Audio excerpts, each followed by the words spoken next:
In 2007, a historian named Timothy Tyson drove to a small town in North Carolina to interview a woman he had been trying to reach for years. Her name was Carolyn Bryant Donham. She was 72 years old. She had been married twice since 1955, had children and grandchildren, had lived quietly in several states under names that changed with each marriage. She had not given a public interview in 52 years. She had not spoken about what happened in her family's grocery store in Money, Mississippi in the summer of 1955. Not once.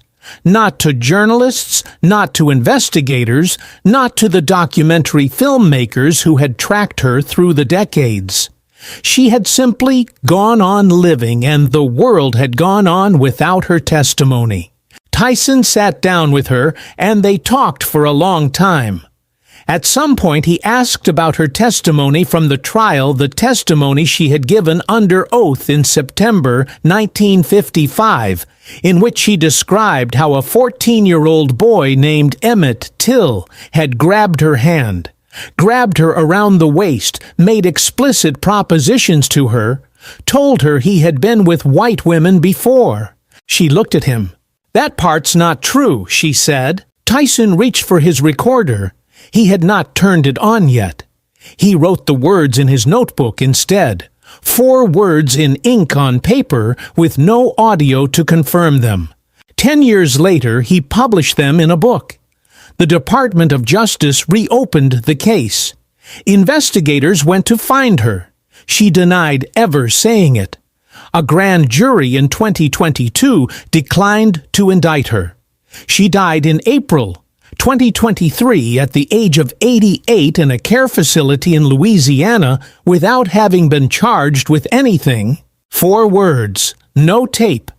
And a 14-year-old boy had been dead for 68 years because of what she said the first time. That is where this story begins. Not in 1955.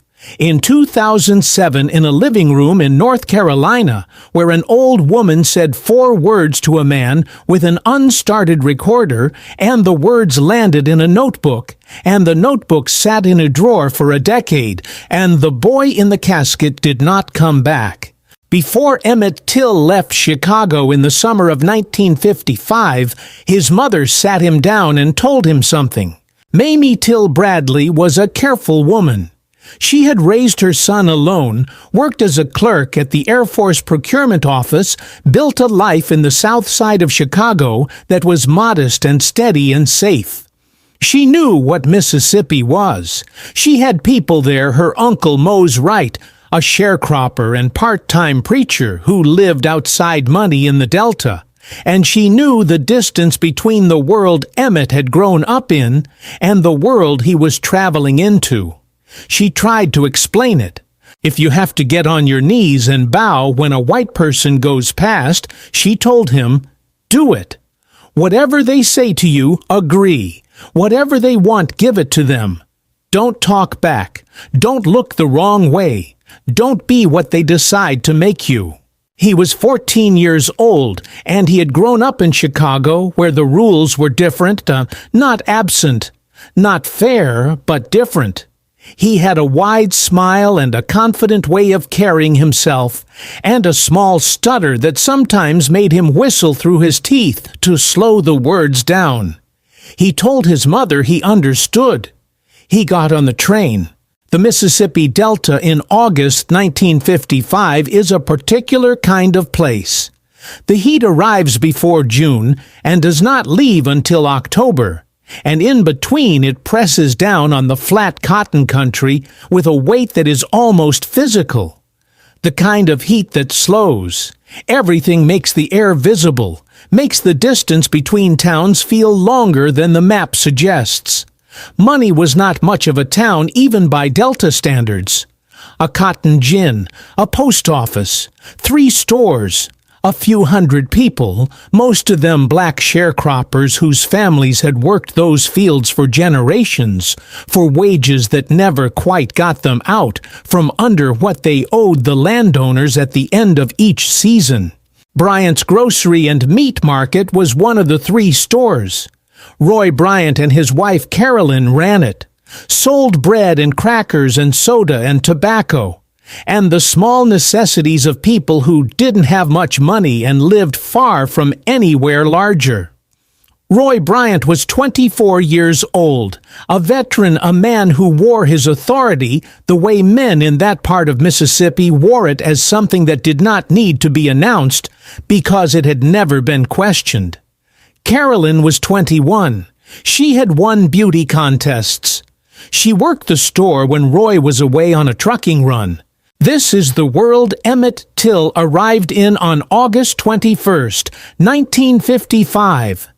He had been in it before visiting relatives, but he had been younger then, and younger in Mississippi is different. 14 is old enough to be noticed, old enough for the rules to apply in full. He had 4 days before everything changed. He spent them the way a boy spends summer days in the country, fishing, playing, riding around with his cousins, laughing. By all accounts, he was easy to be around. He told stories. He made people feel loose. On the afternoon of August 24th, he and a group of cousins and friends drove into Money to buy some things at the store. It was a Wednesday. The cotton gin fan was still turning in the heat. Nobody was thinking about anything in particular. What happened inside Bryant's grocery on the afternoon of August 24th, 1955, lasted no more than a few minutes, possibly less. Emmett went in to buy some bubble gum. Carolyn Bryant was behind the counter. The other boys waited outside or came in and out. At some point, Emmett and Carolyn Bryant were briefly alone in the store, a minute, maybe less. What passed between them in that minute is the question that has never been fully answered, and after 2023 can never be answered at all. What Carolyn Bryant said under oath in September 1955, that Emmett grabbed her hand and would not let go, that he grabbed her around the waist, that he made explicit sexual propositions to her, that he told her he had been with white women before. She testified to this in careful detail in a voice that the courtroom described as steady in front of an all-white jury in Tallahatchie County, Mississippi, with her husband and his half-brother sitting at the defense table. What witnesses outside the store said, they saw Emmett came out, and as Carolyn Bryant walked to her car, he whistled at her. A wolf whistle, some said. Others said it was just a sound, that Emmett had a stutter that he sometimes whistled, to get the words moving, that it was reflex more than intent. His cousin Simeon Wright, who was 12 years old and standing right there, said for the rest of his life that Emmett did nothing wrong. That what happened in that store was not what Carolyn Bryant said it was. What Carolyn Bryant said to Timothy Tyson in 2007, that part's not true. She also said something else according to Tyson's notes. She said nothing that boy did could ever justify what happened to him. I want to sit with that sentence for a moment, because it contains something important, not an exoneration, not a full accounting, but something. An acknowledgement that what happened to Emmett Till was unjustifiable, that she knew it, that she had known it perhaps for a very long time. And then she denied saying any of it. 3 days passed between the afternoon at the store and the knock on the door. Emmett spent those 3 days in the ordinary way. He visited with his cousins. He went to a church service with his Uncle Mose. He ate the meals that were put in front of him and slept in the bed that was made up for him in Mose Wright's small house on Darkfear Road outside Money, 3 miles from the store. He did not know that Roy Bryant and J.W. Milam were spending those same 3 days deciding what to do about him. At approximately 2 o'clock in the morning of August 28th, a truck pulled up to Mose Wright's house in the dark. Roy Bryant got out. He knocked on the door and identified himself. When Mose Wright opened it, Bryant said he wanted the boy who had done the talking at the store. Mose Wright was 64 years old. He had lived in Mississippi his whole life. He knew exactly what this was and exactly what it could become. His wife Elizabeth got out of bed and stood beside him in the doorway and asked the men to wait until morning, asked them to take the matter up with the boy's father in Chicago, asked them to spare the child. Bryant and Milam came inside anyway. They went to the bedroom where Emmett was sleeping. They told him to get up and get dressed and come with them. He was taken from the house at 2 a.m. in the dark in his underwear and put into the back of a pickup truck. 3 days later, 2 boys fishing in the Tallahatchie River found a body. It had been in the water long enough that Emmett's great-uncle could identify him only by an initialed ring on one finger. His face had been beaten beyond recognition. He had been shot above his right ear. Around his neck, attached with barbed wire, was a 75-pound cotton gin fan that Roy Bryant and J.W. Milam had taken from a barn in Drew, Mississippi. The barn where, according to later investigations, Emmett Till was actually killed, though that location would not be confirmed for 50 years. Mamie Till Bradley, when her son's body was returned to Chicago, made a decision. She requested an open casket at the funeral. She wanted the world to see what had been done. "Let the people see what they did to my boy," she said. Tens of thousands of people filed past that casket. Photographs of Emmett Till's body were published in Jet magazine and circulated across the country.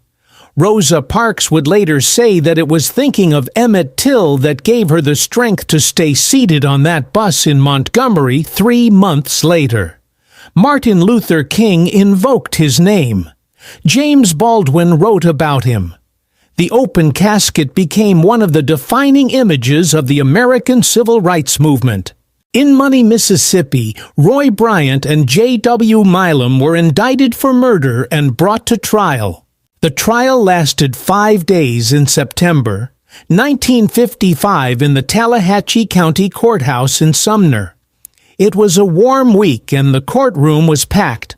Black spectators in the gallery above. White spectators on the floor below. Journalists from across the country filling the press tables, photographers moving along the walls. The defendants sat at the defense table with their wives and their lawyers, and they did not appear particularly concerned. The prosecution's most important witness was Moses Wright. Moses Wright. Mose, as everyone called him, was 64 years old, a sharecropper and part-time preacher who had lived in the Mississippi Delta his entire life. He took the stand in a courtroom full of white faces in Tallahatchie County, Mississippi in 1955, and he pointed at Roy Bryant and J.W. Milam, and he said, "That is the man who came to my house. That is the man who took the boy." It was, according to people who were in that courtroom, a moment that stopped the room. Not because it was unexpected, everyone knew who had taken Emmett. Till everyone had always known, but because a black man in Mississippi in 1955 had stood up and said it out loud before a court of law. He had pointed his finger. He had named them. His wife had already fled the state. He had already been advised by people who knew what such a thing could cost, that he might not survive to see the verdict. He said it anyway. Carolyn Bryant also testified. The judge ruled that her testimony about what Emmett had done in the store was inadmissible. In front of the jury was deciding a murder charge, and what had happened in the store was not relevant to whether Bryant and Milam had committed murder. But she testified anyway in a session from which the jury was cleared, so the record would contain her words. She described again what she said Emmett had done. She was steady on the stand. She did not waver. On September 23, 1955, The all-white, all-male jury deliberated for 67 minutes and acquitted Roy Bryant and J.W. Milam of all charges. One juror said afterward that it would have gone faster if they hadn't stopped for a soda. Several jurors said in interviews conducted years later that they knew Bryant and Milam were guilty. They did not think white men should go to prison for killing a black boy. Mose Wright left Mississippi the night of the verdict and never returned. In January 1956, Look magazine published an article written by journalist William Bradford Huey. The article was titled "The Shocking Story of a Proved Killing in Mississippi." In it, Roy Bryant and J.W. Milam described in their own words how they had abducted Emmett Till from his uncle's house, how they had driven him to a barn in Drew, how they had beaten him and shot him and weighted his body and thrown it in the river. They had sold the story for $4,000. They could afford to be candid. The double jeopardy clause of the United States Constitution meant they could never be tried again for the same crime. They were untouchable. Milam died in 1980. Bryant died in 1994. Neither was ever charged with anything else in connection with the murder. Carolyn Bryant did not participate in the Look article. She said nothing publicly. She divorced Roy Bryant eventually, remarried, changed her name, moved between states. She became over the decades a difficult person to find. A private person by the accounts of those who encountered her in later life.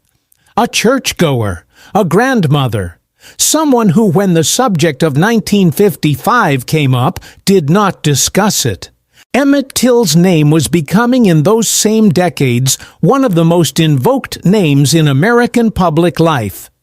His face was on murals. His case was cited in legislation. His mother spent the rest of her life, she died in 2003, speaking about what had happened to her son, advocating for civil rights, insisting that his death not be used without his personhood being honored alongside it. She did not want her son to be only an image of what had been done to him. She wanted people to know who he was. He liked to make people laugh. He was good at card games. He had a wide-open smile that his mother described in interview after interview in the particular way that mothers describe things they can no longer touch. Carolyn Bryant said nothing. In 2004, the Department of Justice, under pressure from civil rights organizations and following new investigative work by a filmmaker named Keith Beauchamp, reopened the Till murder case. Emmett's body was exhumed. An autopsy was performed. The investigation determined that at least 2 people beyond Bryant and Milam had likely been involved, possibly as many as 10 according to Beauchamp's research. None of them were ever charged. The statute of limitations on federal civil rights violations that existed in 1955 had long since expired. The case was closed in 2006. No charges. In 2007, Timothy Tyson went to North Carolina. He had been researching the case for years. He was writing a book about the cultural and political conditions that had made Emmett Till's murder possible, about the Mississippi governor's race that had been running the week before Emmett arrived in Money. A race in which candidates competed to be the most aggressive defender of segregation. A race that had supercharged the atmosphere of racial violence in the Delta. He wanted to talk to Carolyn Bryant Donham. He had been trying to reach her for a long time. Through her family and intermediaries, she agreed to meet him. They sat together and she talked. According to Tyson's account, she was reflective. She was not the woman from the 1955 trial. She was an old woman who had been carrying something for more than 50 years. At some point, Tyson raised her trial testimony, the part about Emmett grabbing her, propositioning her the physical contact she had described. She looked at him and said, That part's not true. And then nothing that boy did could ever justify what happened to him. Tyson was still setting up his recorder. He wrote the words in his notebook. The session continued. He does not appear to have pressed her on what she had just said, does not appear to have asked her why or when she had understood this, or whether she had ever considered saying it to someone who could do something with it.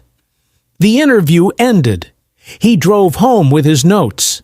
He sat on those words for 10 years. He said later that he was uncertain how to use them, uncertain of their full context, uncertain whether publishing them would help or harm. In 2017, in his book, The Blood of Emmett Till, he disclosed them. The reaction was immediate. Civil rights organizations called for a new investigation. The DOJ reopened the case. FBI agents went to find Carolyn Bryant Donham, who was by then in her 80s living in a care facility. They asked her directly whether she had told Tyson that part of her testimony was not true. She said she had never said that. Tyson had no tape. He had his notes and his memory and nothing else. The DOJ could not prove she had recanted. In December 2021, the case was closed again. In June 2022, a family researcher found something in county records, an arrest warrant for Carolyn Bryant, signed in August 1955, the day after Emmett's body was found. A warrant that had existed for 67 years and had never been served because, according to the notation on the back, she could not be located at the time. Whether that was true or whether it was a courtesy extended to the wife of the men who would soon be acquitted, the record does not say. A grand jury was convened in Leflore County in August 2022. They heard 7 hours of testimony. They declined to indict. Carolyn Bryant Donham died on April 25, 2023. She was 88 years old.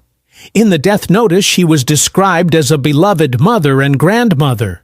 No cause of death was given publicly. No one has ever been held legally responsible for the murder of Emmett Till. I want to say something about Mamie Till Bradley because I think she is the person this story belongs to more than anyone else. She made a choice in August 1955 that required a kind of courage that is hard to fully understand from the outside. Her son's body came back to her so damaged that she had to identify it by a ring. She was advised by the funeral home and by people who loved her to have a closed casket, to let it be private, to spare herself and her family the public consumption of her grief. She refused. Let the people see what they did to my boy. She understood something that the legal system in Mississippi in 1955 did not and would not acknowledge, that the only court available to her was the court of public witness. That if the official systems, the police, the courts, the laws were not going to hold anyone accountable, then the only thing she could do was make sure the world could not look away. She opened the casket and she stood beside it for 4 days while tens of thousands of people filed past. And she watched them look at her son, and she believed that their looking would matter. She was right. It mattered enormously. It changed things in ways that took years to fully measure. And it cost her something that cannot be fully measured either: the private grief that becomes when you open the casket a public instrument. She spent the rest of her life in service of what her son's death had started. She spoke and organized and testified and demanded. She died in January 2003, 2 years before Emmett's body was exhumed for the federal investigation, before the arrest warrant was found, before Carolyn Bryant's 4 words were published. She did not live to hear that part's not true. I have thought about those 4 words for a long time, about what Carolyn Bryant Donham meant when she said them, if she said them, about what she expected to happen next. Did she think it would bring relief? Some version of absolution, not legal, not formal, but human. Did she think Tyson would receive them and do something gentle with them, fold them into a book as a historical footnote? Allow her to have said the thing without having to live in the consequences of saying it? Or did she not say them at all? Was Tyson's recollection an error or a distortion or something more complicated? Is it possible to sit across from a man who is writing about Emmett Till with all the weight of that name in the room, and have your words shift in the air between you into something you did not quite say? I don't know. I can't know. Nobody can now. What I know is this: Emmett Till was 14 years old. He had a stutter and a wide smile, and a mother who loved him with a precision and intensity that comes through in every account of her, in every interview she ever gave, in the way she stood beside the open casket and watched the world look at her boy. He went to Mississippi for a summer visit, and he went into a store to buy some bubble gum, and whatever happened in that store in that 1 minute in the heat of a Mississippi August, it was not enough. It was never enough. Nothing he could have done in that store or anywhere was enough to justify what Roy Bryant and J.W. Milam did to him in the dark before dawn on August 28th, 1955. Carolyn Bryant Donham understood that. She said so, if we believe Tyson. Nothing that boy did could ever justify what happened to him. She had understood it perhaps for a very long time. She carried that understanding for 68 years, and she went to her grave with it, and it did not in the end change anything that could be measured. A warrant was found in a file after 67 years. The grand jury looked at it and did not act. The cotton gin fan that was tied around Emmett's neck was recovered from the river in 1955. Nobody knows what became of it. Emmett's original casket, the one Mamie opened, the one that held her son, while tens of thousands of people filed past, was donated to the Smithsonian Institution in 2009, where it is on permanent display in the National Museum of African American History and Culture in Washington. You can go see it. It is in a room with other artifacts of the civil rights movement, things that were made or used or carried during those years when people were trying to get the country to see what it had always been. The casket is there behind a glass in the middle of it all. It is empty now, but it is not nothing. Mamie Till understood the difference. She opened it because she believed that witness the act of looking directly at something and refusing to turn away was the only power she had left. I think she was right. I think it is still sometimes the only power any of us have. To look, to not look away, to say this happened and it matters, and I am not going to let it become only a symbol. He was 14 years old. His name was Emmett Till.